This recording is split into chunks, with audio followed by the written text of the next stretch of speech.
بسم الله الرحمن الرحیم. په دې درس کې به د یو استاد دغه پوښتنې ته ځواب ورکړو چې هغه راته راستولی دی چې خپلو شاګردانو ته یې څنګه دغه برخه تشریح کړي.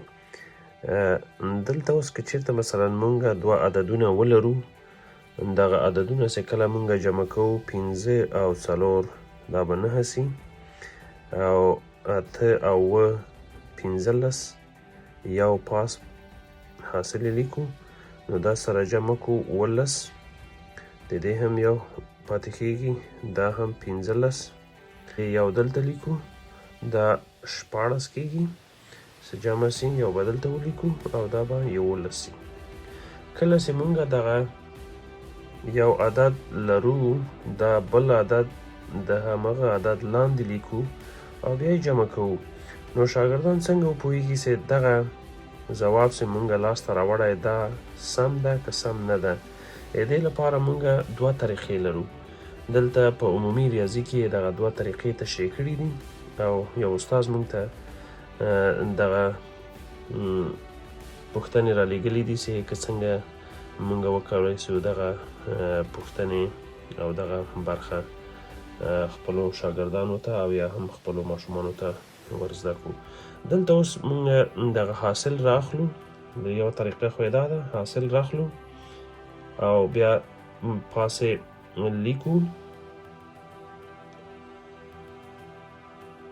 دا ټول عدد څومره دی په درې هغو باندې هغه کوو، 1,165,000 او 259.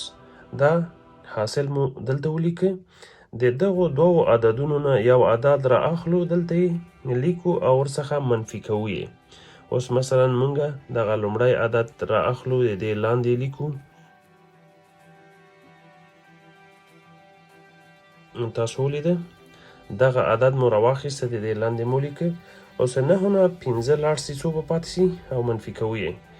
د حاصل نه یو عدد منفي کوو، دا بل عدد باید مونږ ته راکړي. که دغه عدد مونږ ته لاسته رانه کړي، مطلب داسې د زمونږ دغه د هغه د جمع طریقه سمه نه وه او مونږ څه غلطي کړې ده.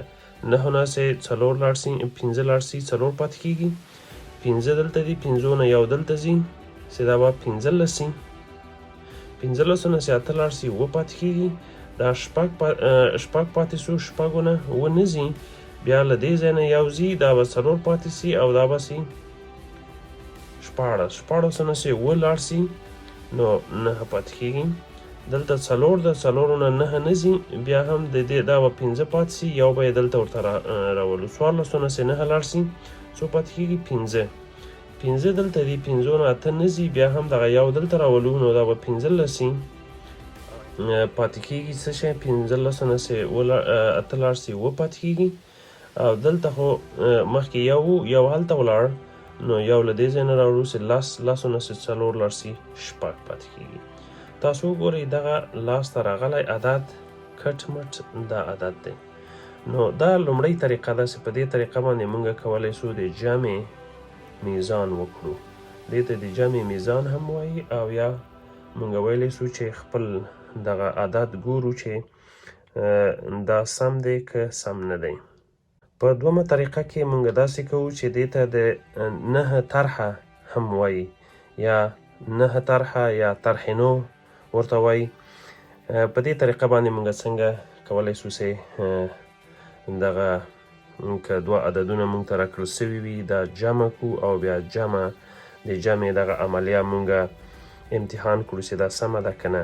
دغه طریقه څنګه کېږي؟ اوس به مهمه دا نه ده چې مونږ دا جمع تشریح کړو، مهمه دا ده چې هغه طریقه د امتحان او د میزان یې تشریح کړو.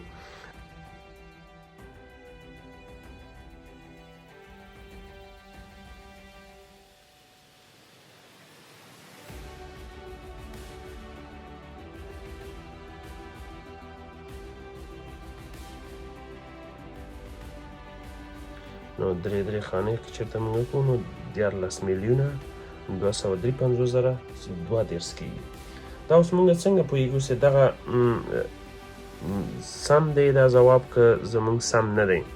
دلته داسې وایي چې تاسې دغه لومړی عدد راواخلئ، د دې د ارقامو مجموعه پیدا کوو او هر ځلې چې 9 پوره کیږي 9 ترېنه لرې کوو. 7 او 4 څو کیږي؟ که چېرته مثلا موږ دا جمع کوو 7 او 4 11 کیږي. 11 نه سې 9 لرې کوو څو پاتې شول؟ 11 نه سې 9 2 پاتې کیږي. نو دا کار وشو 2 او 2 4 4 او 9 دا 9 هم په خپله ځي 4 او 8 سره سې جمع سي 12 12 نه سې 9 لاړ سي 3 پاتې کیږي.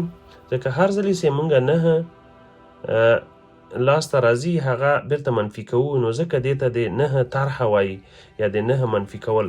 نو 3 او 9 دا هم له منځه ځي. یوازې زمونږ د ارقامو د مجموعې له مخې چې مونږ هر ځلې 9 لرې کړي دي 15 دلته لاسته راغله.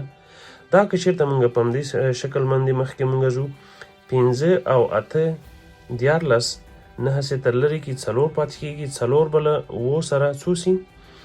4 سې 2 ورته ورکړو نو دا به 9 به لرې سي 2 پاتې کېږي. 2 او 3 15 او 9 بیرته سې 9 دا ته نه لرې کړو نو 2 به له 15 سره څو سي؟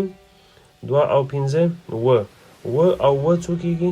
14 14 نه سې 9 لاړ سي څو پاتې کېږي؟ 15 دا هم 15 شو. نو دلته تاسو ولیدل چې د دې هم که چېرته مثلا هر ځلې مونږ 9 پوره کړي یا هغه هم طرحه کړي دي پای کې مونږ ته 15 لاسته راغلل.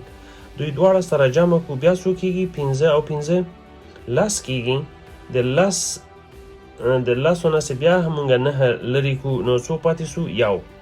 داسې یو هغه لیکو نو یو خواته یې پخپله د دې ټولو د نو طرحې عمومي دغه ځواب دلته راغی. دا جلا هغه کړه، دا هم جلا کړه او بیا هم سره جمع کړه او یا کېدلی شي چې په همدې شکل باندې همداسې مسلسل مونږ لاړ شو مخکې او بیا یې پخپله دغه عدد دلته ولیکو. دا ځلې دا حاصل هم نو طرحه کوو یا د کله چې 9 پوره کېږي د ارقامو مجموعې هغه لرې کوو. 2 او 3 15 15 او 3 8 لا تر اوسه پورې 9 سوي نه دي. یو به له دې نه راواخلو چې 9 دا به له منځه لاړ سي نو 4 پاتې سو. 4 او 2 شپږ او 3 9 یوازې ګوره یو پاتې سو. اوس که چېرته زمونږ د دې حاصل د نو طرحې ځواب یو راغی او د پورته 2 عددونو چې مونږ ته راکړل شوي دي هغوی د نو طرحې یا د 9 طرحه کولو په پای کې هم مونږ ته یو راغی. که چېرته دا دواړه سره عین عدد وي د نو طرحې په طریقه سره مونږ دا وایو چې دغه پوښتنه یا دغه 2 عددونه چې مونږ جمع کړي دي د دې دغه حاصل سم دی او په سمه طریقه مونږ دا جمع کړي. که چېرته دغه دواړه د نو طرحې په طریقه یو عدد را نسی نو مونږ وایو چې دا پوښتنه غلطه حل شوې. همدومره دی. په مخه مو ښه.